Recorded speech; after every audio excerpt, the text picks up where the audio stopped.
Assalomu alaykum azizlarim. Bugungi mavzu men o'ylaymanki, juda ham hayotimizda keng tarqalgan va hayotimizda asosiy katta o'rin egallagan bu mashina transport masalasi. Ya'ni har bir xonadonda avtomashina, ya'ni mashina mavjud va o'z harakatini shu mashinada, ya'ni davom ettirib, o'z xonadoniga, avvalambor davlatimizga foyda keltirish bilan hamma mashg'ul. Endi shuni aytish muhimki, mana oxirgi paytlarda 4-5 yil bo'ldi. Har qanday prezidentimiz jarimalar ixtiro qilgan o'z xalqiga pul shilish haligi masalasi. Jarima sodir etsangiz, ya'ni siz qoida buzsangiz, oldin ham bor edi azizlarim, qoida buzsang, nima deydi, o'qish sizni pravangizni mahrum qilardi, yo bo'lmasa imtihon topshirardi avvaliga. Hozir esa pul bilan javob berishingiz kerak.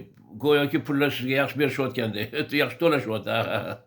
Endi bilasizlarmi azizlarim, hozir masala, katta masala bu shu mashinada texnik ya'ni texnik nosozlik tufayli yuzaga kelayotgan 5 kilometr, 10 kilometr farqi. Har bir mashinada siz masalan 60 yursangiz 65 deb sizga afv etishi mumkin. Lekin 61 yursangiz kilometr sizga o'zi kelmaydi, 66 siz jarima to'lashingiz kerak. Bu qanaqa bezorilik, qanaqa nodonlik.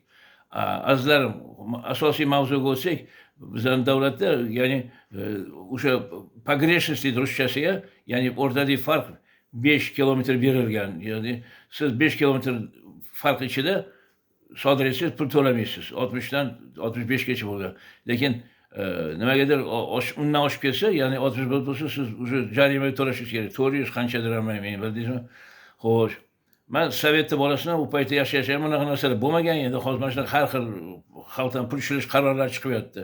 Endi nima uchun azizlarim, savol, nima uchun 5 kilometr, 10 kilometr emas?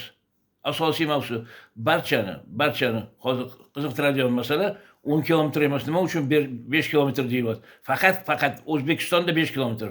Qanaqadir haligi bu bosimlar bor-da, bo'lmaydi hech qanaqasi. 5 dan to'laysan pul. Nima uchun atrofdagi qo'shni davlatlarda, o'zlari aka-uka davlatlarda, qardosh, yamli davlatlarda hammasida 10 kilometr eng kamida. Yana kimlardadir Rossiyada 20 kilometr. Nimaga? Faqat O'zbekistonda 5 kilometr. Sizlarni albatta bu qiziqtiradi va o'zingizlarning fikringizni bayon qilishga tayyorsizlar. Tushunaman. Hamma qiynalib ketgan. Oldingidek zo'r hech kim bunaqa yashayotman deb ko'chaga chiqib jar solmaydi. Bildingizmi? Endi nima uchun bechora masalan o'sha 5 kilometr sodir etganmiz? Nima uchun 10 kilometr? Bu bilasizlarmi azizlarim? Xato.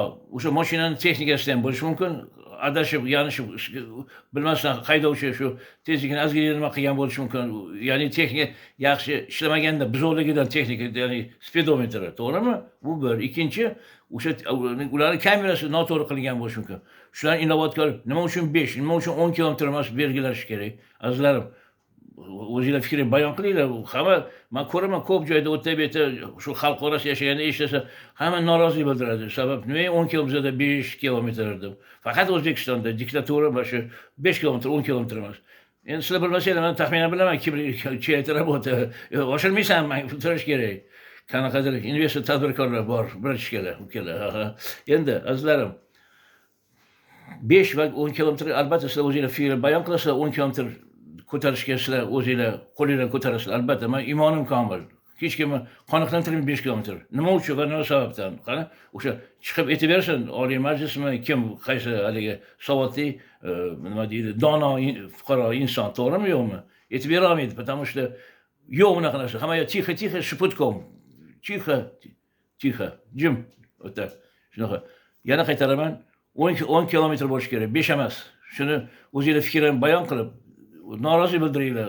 Bor gapi, qo'rqib unaqa o'tirib qilsanglar, o'zingizlar jarga o'tvorasizlar. Bu bitta masala bo'ldimi, azizlarim?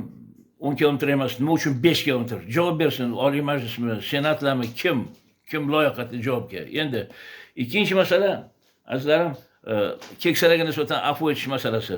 Keksalarni oxirgi umrini, mana masalan meni yoshim 80 da, masalan emas, men 80 daman. Nima uchun men pul to'lashim kerak? Qanaqadir ma'muriy, bizning davlatda jinoiy javobgarlikda, jinoiy ishlarda keksalar afv etiladi. Nima ma'muriyda yo'q? Nima uchun? Nima sababdan? O'lib ketavergan, to'lagan, qaytanda qashshoq bo'lib, pensiyam 900 ming, 920 ming. Men nima qilsam Bilasizlarmi azizlarim, men nimaga haligi kambag'alchasi yeb ichishga, yanatan dori-darmonlarimga, kommunal to'lovlarga, kambag'alchasi yanatan kiyim-kechagim remontga haligi olib borib ta'mirlashga yetmaydi, bir so'm ham yetmayapti. Ko'chaga chiqib har zamonda bir ikki kun taksi qilib kelaman. Ko'chaga chiqib nonga, pulga muhtoj bo'lganimda. Qanaqa davlat bo'ldi? Qanaqa bu ahvol bo'ldi? Azizlarim, mana hozirga betaman. Hamrayev javob xati bor. 2021-yil 9-sana 12-oy dekabr chiqaryapti. Keksalarga, ulug' yoshga yetgan keksalarga nisbatan afv etish masalasida javobgarlikdan ozod etish. Hamrayev imzo chekyapti. 9 dekabr 21-yil. Bu bittasimi 5 yil bo'ldi. Necha yildan chiqadi? Men o'lib ketgandan keyinmi? Nima qilasan? Sen savotlimisan? Kimsanlar sen o'zi bilmayman.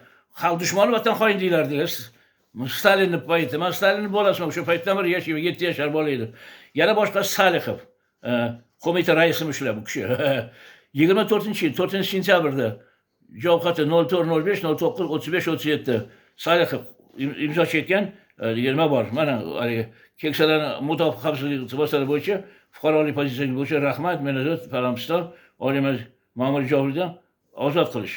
Menda juda ham ko'p. Endi bilasizlarmi, asosiysi bitta bor, men bitta 10 kilometr to'g'risida, haligi 5 emas, 10 kilometr. Yakub Xodjayev degan deputat yaxshi bola, men uni ko'rishganman. Men aytgan fikrlarimga tamomila qo'shildi. Uchrashganman, yaxshi yigit. Uni ham qo'li kalta, unga ham jim yashagin desa, u ham qo'rqadi yashaydi. O'zbekistonda ham shunaqa hamma qo'rqib yashash kerak. Tak. Mana aytayotdi-da, javob xati 25-yil 3-noyabrda, mana azizlarim, mana 3-noyabrda 10 kilometr bo'lish kerak degan avtomat, ya'ni qanaqadir uskana o'ylab chiqish kerak, buni hech qanaqasi o'ylab chiqara olmaydi. Невозможно. Yo mashinani speedometr buzuq, yaxshi ishlamaydi. Yo bo'lmasa kamerani to'g'rilab qo'yilgan. Shu sababli 5 emas 10 kilometr. Mana Yakub Xodjayev javob xati, azizlarim. Endi bu menda juda ham ko'p. Haligi mana Azimov degan deputat ham pensiya to'g'risida yozganlar, keksalarga nisbatan 25-22 oktyabr. Ona yarim yildan oshdi. Pensiya yoshiga yetgan huquqbuzarlikdan javobgarlikdan ozod etishyapti. Azimov qo'l qo'yyaptilar. 25-yil 22 oktyabr. Bunda ko'p, juda ham ko'p azizlarim. Voy, bir talay. Husanova mana muxtabar.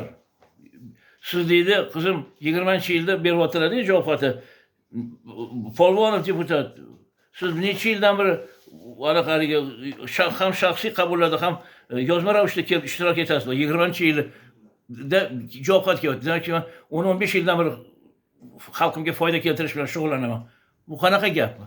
Nima uchun davlat o'sha arboblari, davlat xodimlari o'ziga shug'ullanmaydi shu ish bilan? Menga o'xshagan keksalar o'sha sovet paytida yig'ilgan ko'p tajribamga boy bo'lganligi tufayli ularga borib yetkazib turardim. Azizlarim, shu sababli давайте birinchidan o'sha tezlikni 5 emas 10 ga ko'tarish masalasida o'zingizlar fikringizni bayon qilinglar. Qo'qshaylar yashab o'tiribsiz, shunaqa ikkita qo'yib qilib da. Yolg'on to'g'rimi? Hamma shunga tarafdor. 10 kilometr ko'targin deb. Faqat O'zbekistonda shu bezorilik 5 kilometr. Nega takoy? Nimaga qo'rqib yashash kerak? Men sovet paytida biz ko'chaga chiqib Rufat Rishqiyev, Rustam Tigr, Shukur Xum degan bor, 4 ta o'rtoq chiqib 50-60-yillar borib rus til millatlarini borib urib boshini yorib kelardi. Bizani zver derdi o'zbeklarni. Mustaqillik biz 40 yil, 45 yil oldin, 50 yil oldin qilib qo'ygan biz. U nomiga bo'ldi 35 yil mustaqil. Shunaqa hammani foyda keltirib, davlatga, xalqqa foyda keltirib, zo'r davlat qilib berar ekansan, sen juvarmay pul to'layver ekansan. Tinch yo'q takoy. Kim menga to'laydi? Nari dunyodami? Tinch yo'q. Azizlarim, mana shunaqa gaplar. Demak, zudlik bilan Oliy Majlis 10 kilometr ko'tarishni zudlik bilan qaror chiqarishinglarni, zudlik bilan prичем. Xo'sh. Va keksalarni nisbatan afv etish to'g'risida 80 ga bordim. Nima qilay? O'lib ketamanmi sallada? Asali yashayverasanlar, anaqa maza qilib. Nimaga? Menga ayt, umrimni uzoq qilib berolmaysan. Потому что undan battar siqilib o'lib ketaman. Bugun boryapti, o'rgansan bizlar. Salla davlat menga o'sha bolaligim, yoshligim zavod va qurishlarda aviatsiya Karim Islom bilan ishlagan. O'sha A territoriyada tepada ikkinchi qavatda ishlar texnolog Islom Karimov. Islom Ismoil Jalil bor, opera artisti, O'zbekiston xalq artisti. U bola sesir bo'lgan, men toker bo'lganman. Mana qo'llab kirib ketgan 15 yoshimda o'tdi. Keyin 19 yer qimilladi, 66-yil stroyga o'tib ketdi qurilib. Faqat mehnat bilan toblanganman. Mehnat va mehnat. Nima uchun hozir mehnat qilmasdan tepada amalga mansabga o'tiraverishadi. Kopeykalar sanashi, hamma barcha bilish kerak. Hamma vazirlar va undan kattalari, hamma bilishga barcha. Bir tiyinlab topish qanaqa qiyin bo'lishini, xo'pmi? Davay, u boshqa masala. Azizlarim, hozir mavzu 5 kilometrni 10 ga ko'tarish zudlik bilan Oliy Majlis Senat boshchiligida ko'tarishni so'raymiz va talab qilamiz. Ikkinchi, keksalarimiz afv etish masalasi zudlik bilan prichom. Mana nechta javob xat kerakmi? Hammasi meni qo'limda. Hozir sanab o'tdi, ikkita uchtasini Rajabov bor. Mana beryapti Rajabov qizim. Ha, yaratan bilasizlarmi azizlarim hozir? Vazirlik ham bergan menda bittasi bor.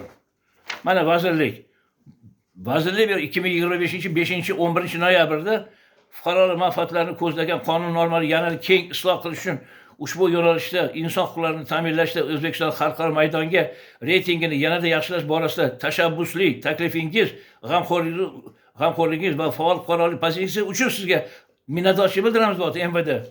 5-11 oy 2020 yil. Menda juda ham ko'p, o'ta stapa minnatdorchilik xatlari. Buni hamma biladi. Men yana tam haligi GAIda nima o'ylab topishdi, ball sistema, 4-5 nima qilganki, ball bor, ya'ni qo'shimcha pul to'larkansan, balobatlar faqat yomonlik xalqqa, faqat murakkab, ya'ni har xil haligi gnivoy ishlar, yo'llar topish kerak. Nima uchun xalq zo'r rahmat deb aytmaydi, qani aytinglar, nima uchun? Davay tak. Ko'chaga chiq, so'ragin, yoqmaysanlar. Diktaturada? Nimaga? Nima uchun? Ball sistemani yo'q qilgan. Kerak emas, hech kim muhtoj emas. Oldinga avlod Ahmadjinni tentaydi. Siz aqlli chiqib qoldingiz. Rostlarni, laticho. Bu g'irt mutaxamlik-ku. Zatsacho. Prекратите. Hech qanaqa ball sistema bo'lmaydi. Oldin zo'r yashaganmiz. O'sha zo'r hayotni yana boshqatdan davom ettirishni so'rayman, talab qilaman. Tushunarlimi yo'qmi? Pensiyam 900 ming, 950 ming so'm. Shu, pensiyada. Zovta qurilish ishlarim. Shimolga bordim, Rossiyada. O'sha turdoqni ham tushmagan. Shu sabab senga kopeyka beradi. O'lib keturgin chol deyishyapti mana. O'zlaring o'lmaysanlarmi? Men nima uchun ilgari hozir bitta ko'chada yosh avlodni so'rab xorijga chet elga chiqishga bunda как turist. Yo'q, miyasida yo'q unaqa fikr. Biza o'ta beta Koreya, Xitoy, Germaniyacha, Polsha, Avstriya, men turist borib aylanib nima qilardi u paytda. Mana xalq mahrum, azizlarim. Ko'p gap eshak yo'q. Ball sistemani yo'q qilaring. Bu xalqqa emas, bu davlatga, O'zbekistonga emas. Bitta ikkita haligi tepada o'tirib olgan, ular ham vaqtinchalik o'ylamaydi, kalta paxim.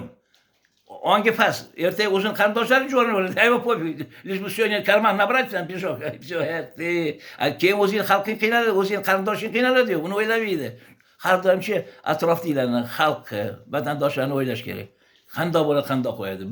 Har bitta vazir yoki hokim o'zini o'ylaydi, va unaqa interesidan kelib chiqadi. Xalqni o'ylash, ya'ni atrofingni, qarindoshlaringni o'ylab chiqaringlar qarorlarni. Mana bu qarindoshing qo'llab-quvvatlaydi.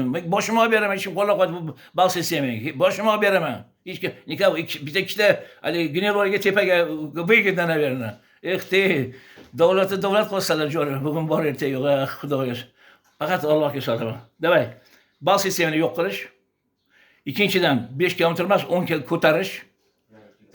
Uchinchidan keksalarga masalasi juda ham ko'p menda minnatdorchilik. Любое время, любой joy bor ko'rsataman minnatdorchilik xatlarini. Keksalar afv yetishtir. Ko'rishgan meni qilgan mehnatlarim va berayotgan fikr, g'oyalarimni, takliflarimni. Mana aytaman, oldingi 6 yil, 7 yil oldin Muxtabar Husanov deputat 6 yil oldin beryapti.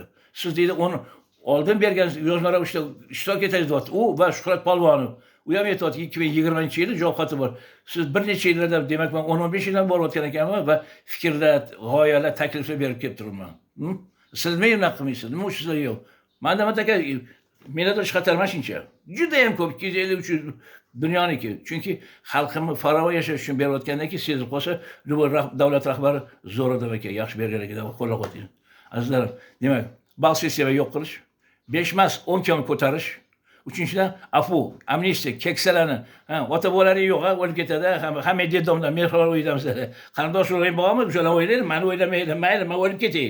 Men o'lmoq tan olganman, bugun bor ertaga yo'q. Sizlar yashanglar, lekin farovon davlat yashanglar. Bir-birlar duo qilib, yaxshi ko'rganda assalomu alaykum, yumshoq sidqidildan. Unaqa nomiga emas, ichida ko'rolmaydi. Azizlarim, sog' bo'linglar, salomat bo'linglar. Vaqtinglar uchun uzr, afv etasizlar. Rahmat sizlarga.